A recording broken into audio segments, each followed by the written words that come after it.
목사라면 좀 참석해야 되는 몇몇 가지의 세미나들이 있습니다.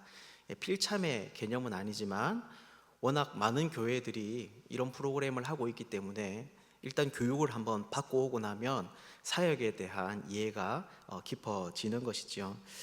그 중에 하나가 바로 전도 폭발 훈련이라는 세미나가 있습니다. 저도 몇 년 전에 이 훈련을 받았는데요. 생각보다 그 과정이 좀 힘들었고 좀 밀도 있었던 것 같습니다. 왜냐하면 반드시 그 과정 중에 외워야 하는 그런 이제 대화문들이 있거든요. 그리고 그것을 계속 시험을 쳐서 끝까지 확인을 시킵니다. 뿐만 아니라 이제 길거리로 나가서 실제 전도 실습을 시키는데 정말 이것이 쉽지 않은 것이죠. 우리가 노방전도를 나가보면 나가시는 분들은 아시겠지만 주는 선물도 잘 받아가지 않는데 그 사람을 붙들고 5분에서 10분 정도의 시간을 이제 할애해서 그 이야기를 하는 것 정말 쉬운 그런 일은 아니었습니다. 그래서 훈련을 받으면서 약간 투덜거림이기는 한데 왜 이런 프로그램들이 이렇게 한국 교회에 많이 필요할까 이런 생각들을 좀 많이 했던 것 같습니다. 그런데 훈련을 마치고 이제 교회 현장으로 들어오자마자 저는 이제 그 필요성을 충분히 알게 되었습니다. 왜냐하면 생각보다 많은 분들이 신앙생활을 오래 했음에도 불구하고 전도에 대해서 이제 자신 없어 했기 때문입니다. 노방전도를 가자니 좀 용기가 부족하고 또 관계 전도를 하자니 어떤 말을 해야 될지 모르는 것이 막상 전도에 대한 마음이 생기더라도 이제 넘어서야 하는 어떤 그런 장애물들이었던 것이죠. 즉 이런 훈련이 필요했던 이유는 오늘날 교회가 그 역사와 또 규모에 어울리지 않게 전도에 대한 이해와 능력이 감당할 수 있는 능력이 부족하기 때문이다라는 것입니다. 그래서 오늘 본문은 참 이런 우리들에게 있어서 참 유익하고 도움이 되는 것 같습니다. 왜냐하면 이 본문 전체가 바로 전도라고 하는 주제를 크게 다루고 있기 때문입니다. 물론 이것을 얼핏 보면 참 쉽게 좀 발견하기는 애매할 수 있습니다. 왜냐하면 43절을 보면 이렇게 말씀하기 때문입니다. 이튿날 예수께서 갈릴리로 나가려 하시다가 빌립을 만나 이르시되 나를 따르라 하시니. 여러분 어떤 느낌이 드십니까? 예수님께서 자신의 제자를 모으기 위해서 이리저리 다니시다가 이제 빌립을 만난 것 같은 여러분 그런 느낌 우리가 받을 수 있는 것이죠. 그런데 본문을 좀 더 자세하게 읽어 나가다 보면 그렇지 않다는 것을 우리가 알 수 있습니다. 왜냐하면 43절 곧바로 44절에 보면 빌립은 안드레와 베드로와 한 동네 베세다 사람이라고 말을 하고 있기 때문입니다. 즉 이 글을 쓴 이 사도 요한은 이제 이 글을 읽는 독자들에게 추가적인 정보를 의도적으로 주고 있는 것이죠. 여러분 그렇다면 왜 굳이 이 사람이 이런 말을 하고 있는 거겠습니까? 오늘 앞문맥을 보면 그 힌트를 얻을 수 있는데 거기에 보면 안드레와 베드로 즉 이 빌립과 한 동네에 사는 이 안드레와 이 베드로는요 이미 세례 요한을 통해서 예수님을 따르게 된 그런 사람들입니다. 즉 빌립과 예수님의 만남은 오늘 본문에는 기록되어져 있지 않지만 이 맥락을 생각해 볼 때 사실 안드레와 베드로의 전도를 받아서 소개를 받아서 예수님을 만난 것으로 우리가 짐작할 수 있는 것이죠. 그리고 그 이후에 나오는 오늘 본문의 주인공인 이 나다나엘 역시나 그렇게 전도받은 빌립을 통하여서 또 전도를 받아 예수님을 만나고 있습니다. 그러니까 오늘 본문의 전체적인 핵심적인 내용은 우리가 전도다 이렇게 볼 수 있는 것이죠. 그렇다면 우리가 이런 빌립의 전도에서 배워야 하는 것은 여러분 어떤 것일까요? 조금 더 직역을 넓혀서 우리가 사람들을 기독교 신앙 가운데로 이끌도록 하기 위해서 참 우리가 해야 하는 일들은 여러분 어떤 것일까요? 오늘은 빌립과 또 그가 전도한 이 나다나엘의 이야기를 통하여서 성경이 알려주는 전도에 대한 교훈을 함께 좀 살펴보기를 원합니다. 먼저 빌립이 했던 그 전도의 특징은 그 전도의 핵심은 그가 무엇보다 사람들을 예수님께로 직접 데려가려고 했다라는 것입니다. 우리 45절 말씀을 함께 읽어보겠습니다. 빌립이 나다나엘을 찾아 이르되 모세가 율법에 기록하였고 여러 선지자가 기록한 그 일을 우리가 만났으니 요셉의 아들 나사렛 예수니라. 아멘. 여기 보면 이제 빌립이 나다나엘을 찾아와서 나사렛 예수다, 요셉의 아들 나사렛 예수다라고 하면 특정 인물을 콕 집어서 그가 바로 자신들이 기다려온 메시아임을 알려주고 있습니다. 방금 서두에서 말씀드렸다시피 이제 전도를 하고 있는 것이죠. 그런데 나다나엘이 이 이야기를 듣고 사실 처음에는 잘 받아들이려고 하지 않습니다. 오히려 반문을 하는 겁니다. 그래서 46절 전반부를 보면요, 나사렛에서 무슨 선한 것이 날 수 있느냐라고 이렇게 반문을 합니다. 이것은 사실 나다나엘 입장에 있어서 합리적인 생각이었습니다. 왜냐하면 그 당시 문화는 갈릴리라고 하는 그 지역이 다른 지역에 비해서 약간 천대받는 분위기가 있었고, 특히 그 갈릴리에서도 이 나사렛은 더욱더 사람들이 얕잡아 보는 그런 지역이었기 때문입니다. 뿐만 아니라 이 갈릴리 지역에는 예수님이 태어나시고 얼마 되지 않아서 유다라고 하는 사람이 스스로 메시아다라고 하면서 사회를 혼란스럽게 하는 그런 일들이 있었습니다. 그러니까 이 나다나엘의 입장에서는, 이 모든 것을 지켜본 나다나엘의 입장에서는 그 나사렛에서, 갈릴리도 아닌 그보다 더 못한 나사렛에서 메시아가 났다라고 하는 이 말이 상식적으로 잘 납득이 되지 않는 것이죠. 그에게 있어서 빌립이 하는 이 말은 신빙성이 없는 말처럼 들릴 수밖에 없는 것입니다. 하지만 이때 빌립은 우리가 눈여겨볼 만한 방식으로 이런 나다나엘의 의문에 반응합니다. 오늘날 우리와는 완전히 다르게 대답하고 있는 것이죠. 그렇다면 빌립은 여기 어떻게 반응을 하고 있습니까? 바로 와서 보라라고 이야기를 하고 있습니다. 자신이 발견한 그 예수께로 내가 직접 와서 진짜 그분이 어떤 분인지를 대면해 보라라는 것입니다. 여러분, 이것이 무엇입니까? 바로 오늘 우리가 빌립의 전도 가운데서 배워야 하는 주요한 내용입니다. 다시 말해서 우리가 복음을 전한다, 영혼을 구원한다라고 할 때 가장 중요한 일은 우리가 다른 사람들의 믿음을 주관할 것이 아니라 바로 사람들이 말씀 앞으로 나아가서 그 말씀에서 가르치는 예수님이 어떤 분인지를 스스로 눈으로 보고 스스로 판단할 수 있는 자리로 우리가 데려갈 수 있어야 한다라는 것이죠. 그런데 오늘날 많은 사람들이 이 지점에서 그렇게 하지 않습니다. 대신 자기가 전도하고 싶어하는 그 사람을 귀하게 여기면 여길수록 반대하는 그 사람의 마음을 바꾸어 보고 싶어 합니다. 그래서 편견과 선입견에 가득 찬 그 사람의 생각을 뒤엎을 수 있는 논리를 개발해서 설득하려 하기도 하고, 또 때로는 감정을 건드려서 뭔가 반응하게끔 만들어 싶어 하기도 합니다. 심지어는 영적인 분위기를 조성해서 하나님을 느낄 수 있도록 만들어 주려고 하는 그런 시도를 하기도 합니다. 물론 이 말은 우리가 누군가를 전도하려고 할 때 그 어떤 수고와 인간적인 열심을 내서는 안 된다, 그거를 말하는 것은 아닙니다.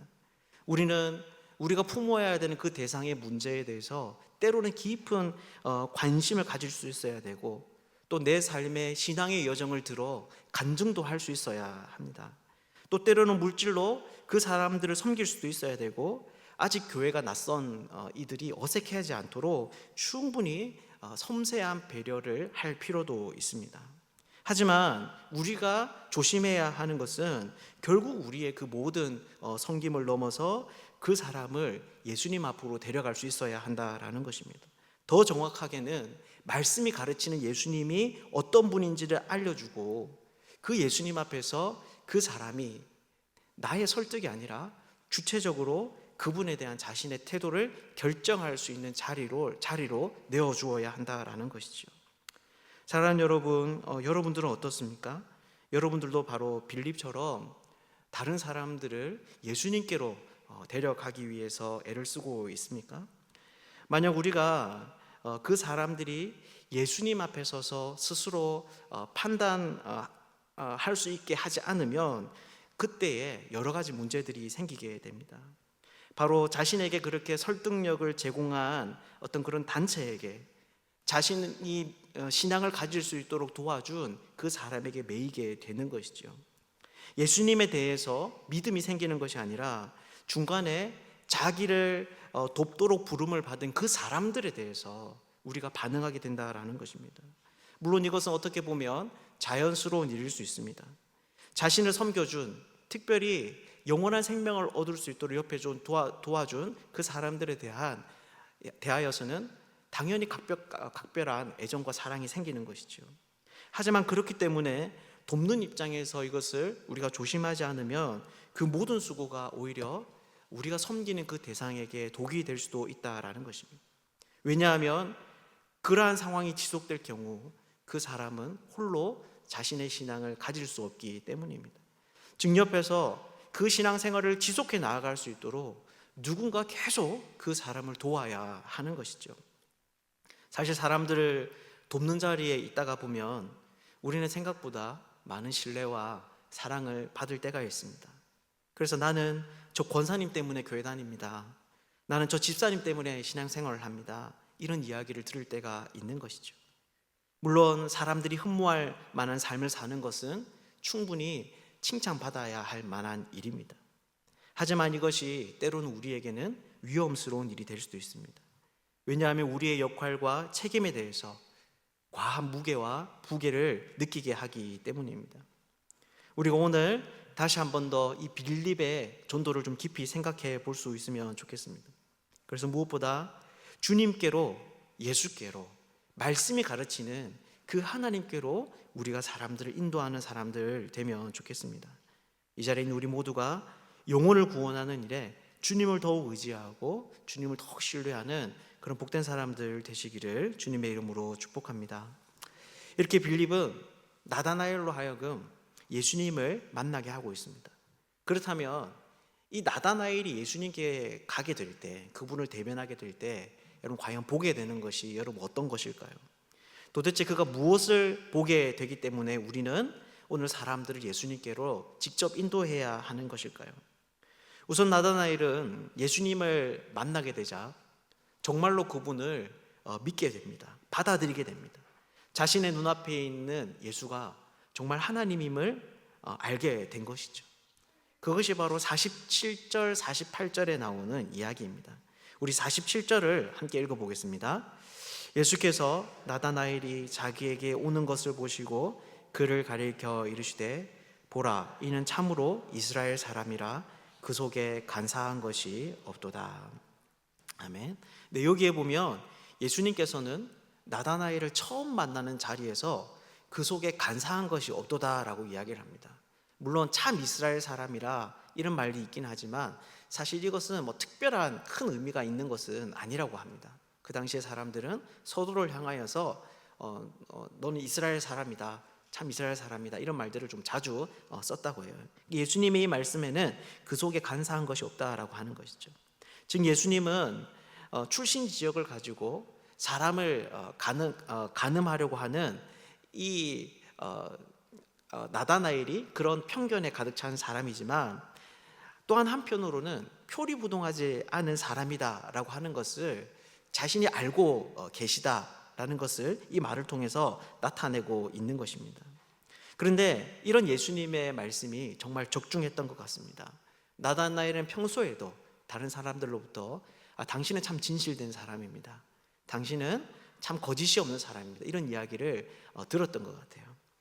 그래서 어떻게 합니까? 48절을 보면요, 어떻게 나를 아십니까? 라고 나다나엘이 예수님께 묻습니다. 그 깜짝 놀란 나다나엘의 마음이 여기에서 느껴집니다. 그런데 예수님은 이런 나다나엘의 질문에 더 놀랄 만한 대답을 하십니다.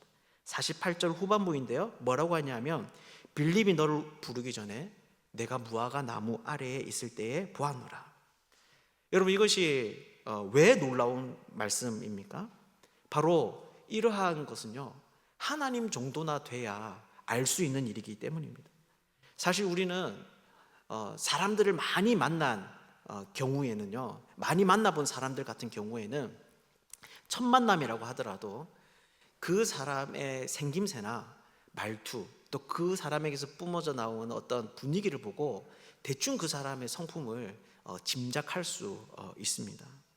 그런데 처음 만난 자리에서 그 사람이 이전에 어떤 일을 했는지 아는 것은요, 일반 사람이라고 하면 불가능한 일입니다. 오직 신적인 존재만이, 하나님 같은 분만이 그 이전에 이 사람이 어떤 삶을 살았는지, 어떤 일을 했는지를 알 수 있는 것이죠. 그래서 49절을 보면 나다나엘은 이런 예수님의 말씀을 듣고 믿음을 고백합니다. 나다나엘이 대답하여 이르되 라삐여, 당신은 하나님의 아들이시요 당신은 이스라엘의 임금이로소이다. 즉 그는 초반부에 나사렛에서 무슨 선한 것이 날 수 있느냐라고 반문했지만, 예수님께서 자기와 만나기 전에 자기가 무화과 나무 아래에 있었다라는 것을 안다라는 것을 확인하는 그 순간 당신은 하나님의 아들이고 당신이 이스라엘의 임금입니다 라고 고백하고 있는 것이죠. 즉 빌립의 말처럼, 자기를 전도했던 그 빌립의 말처럼 예수님이 구약에서 예언되어 온 메시아다라고 하는 그 사실을 믿고 있는 것입니다. 그런데 나다나엘이 예수님과의 만남 가운데서 일어나는 일은 이것이 끝이 아니었습니다. 더 큰 일이 이후에 벌어집니다. 예수님은 이런 나다나엘을 향해서 한 가지를 더 말씀하시는데요, 50절 말씀입니다. 같이 한번 읽어보겠습니다. 예수께서 대답하여 이르시되 내가 너를 무화과 나무 아래에서 보았다 함으로 믿느냐? 이보다 더 큰 일을 보리라. 아멘. 여러분, 이것이 무슨 말이겠습니까? 앞으로 너가 나와 함께 한다면, 내가 나와 함께 한다면 더 큰 일을 경험하게 될 것이다 라는 겁니다. 그래서 요한복음은요, 이 지점을 이유로 예수님의 기적의 행진이 계속 일어납니다. 물이 포도주가 되기도 하고 38년 된 병자가 일어나기도 하고 물고기 2마리와 보리떡 5개로 5,000명이나 되는 사람들을 먹이는 그 기적들이 이후에 계속 이어지는 거죠. 그런데 이런 예수님께서 행하시는 일의 가장 큰 절정이 뭐냐 하면 바로 51절의 말씀입니다. 우리 51절 말씀도 같이 한번 읽겠습니다. 또 이르시되 진실로 너희에게 이르노니 하늘이 열리고 하나님의 사자들이 인자 위에 오르락 내리락 하는 것을 보리라 하시니라. 아멘. 네, 여러분, 이것이 무엇입니까? 사실 이 구절은요, 구약의 야곱에게 있었던 이야기에서 나타나는 것입니다.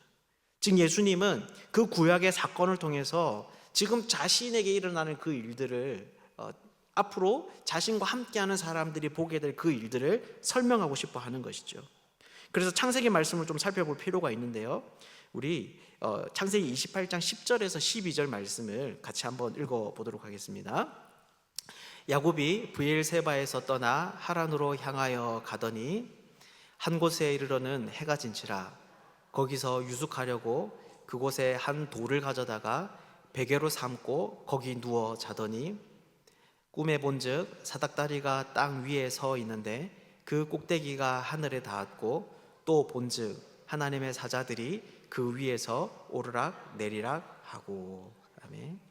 네, 이것은요, 야곱이 자신의 부친인 이삭을 속이고 형의 복을 가로챈 후 도망자 신세로 있을 때의 일을 기록한 것입니다. 야곱은 걸음아 날 살려라 라고 하면서 자기 집에서 도망을 갔는데 그 가는 도중에 광야에서 특별한 경험을 합니다. 환상과 같은 일인데요, 바로 하늘과 땅을 잇는 사닥다리가 하나 크게 세워져 있고 그 사이를 하나님의 사자들이 오르락 내리락 하고 있었다라는 것입니다. 그리고 이때 하나님은 그 다리 위에서 야곱에게 중요한 말씀을 하시는데, 그것은 바로 아브라함에게 주셨던 약속, 즉 땅과 자손에 대한 약속을 주시면서 이제는 내가 너를 떠나지 않겠다, 야곱에게도 그 약속을 동일하게 주시는 것이죠. 그렇다면 여러분, 이때 이 사건이 야곱에게 의미하는 바가 여러분 무엇이겠습니까?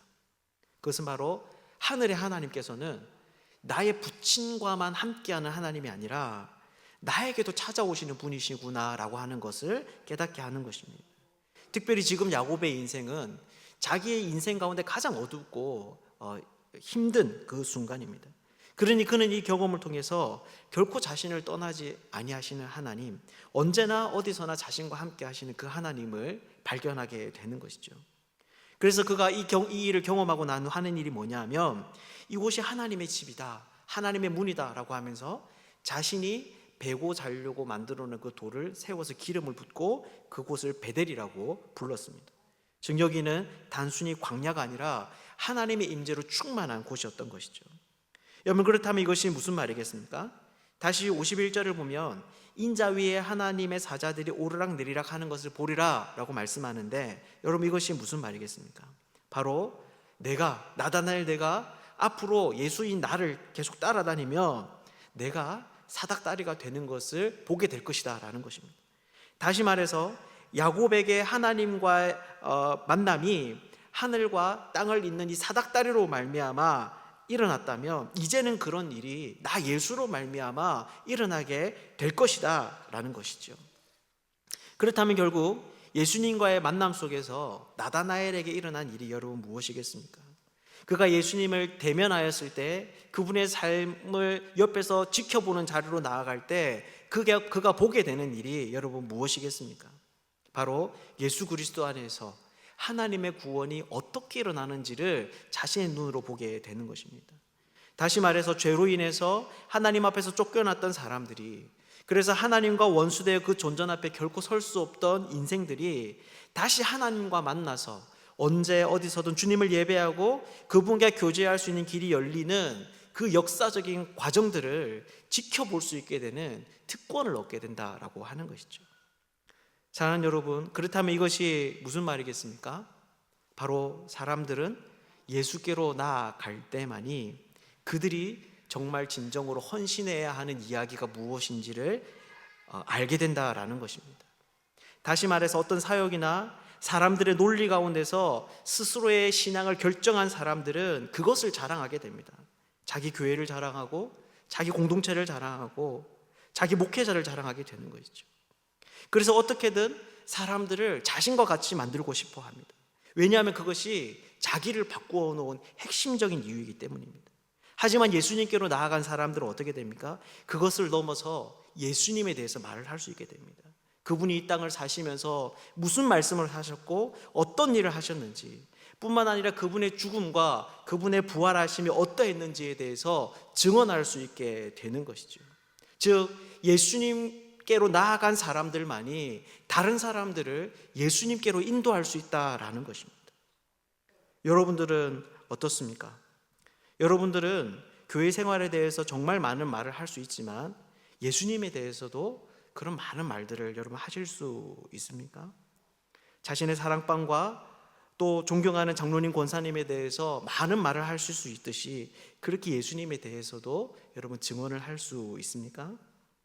우리가 예수님 앞에 설 때에야 비로소 얻게 되는 일들이 있습니다. 바로 우리가 마땅히 해야 하는 말들을 그 앞에서 얻게 되는 것이죠. 문화적인 콘텐츠나 사역이 아니라 말씀이 가르치는 그분의 뒤를 쫓을 때에만 우리가 증거해야 하는 것이 무엇인지를 배우게 되는 것입니다. 말씀을 맺겠습니다. 이렇게 오늘 본문은 전도에 있어서 우리가 힘써야 하는 것이 무엇인지, 또 왜 그렇게 해야 하는지를 알려줍니다. 그것이 무엇입니까? 바로 무엇보다 사람들을 예수님께로 인도하는 것입니다. 좀 더 구체적으로는 말씀이 알려주는 예수님을 발견할 수 있도록 돕고 그 앞에서 스스로 그 말씀 앞에 판단할 수 있게 하도록 하는 겁니다. 그렇게 할 때 어떻게 됩니까? 그 사람이 정말 자기가 믿어야 하는 예수님이 누구인지를 알게 될 뿐만이 아니라 그 예수님을 증거할 수 있는 또 다른 전도자가 되는 것이죠. 단순히 사역을 하고 공동체를 부유하게 하는 것이 아니라 하늘과 땅을 이으시는 예수님이 어떤 분인지를 드러낼 수 있게 되는 겁니다. 그래서 전도에서 가장 중요한 것은 어떤 탁월함보다는 믿음입니다. 그분이 하나님이시라는 믿음, 또한 그분과 함께할 때 그분이 직접 놀라운 비밀을 드러내 보여주셔서 자신을 따르는 사람들의 입술에 할 말을 허락하실 것이라는 그 믿음이 우리 가운데 필요한 것이죠. 우리가 오늘 이 말씀을 깊이 생각할 수 있으면 좋겠습니다. 그래서 빌리처럼 예수님을 드러내고 나다나엘처럼 예수님께서 보여주시는 일들을 볼 수 있는 그런 사람들 되면 좋겠습니다. 이 자리에 있는 우리 모두가 그 무엇보다 전도를 하는 일에 앞서서 믿음을 가지고 예수님 앞으로 나아갈 수 있는 그런 복된 사람들 되시기를 주님의 이름으로 축복합니다.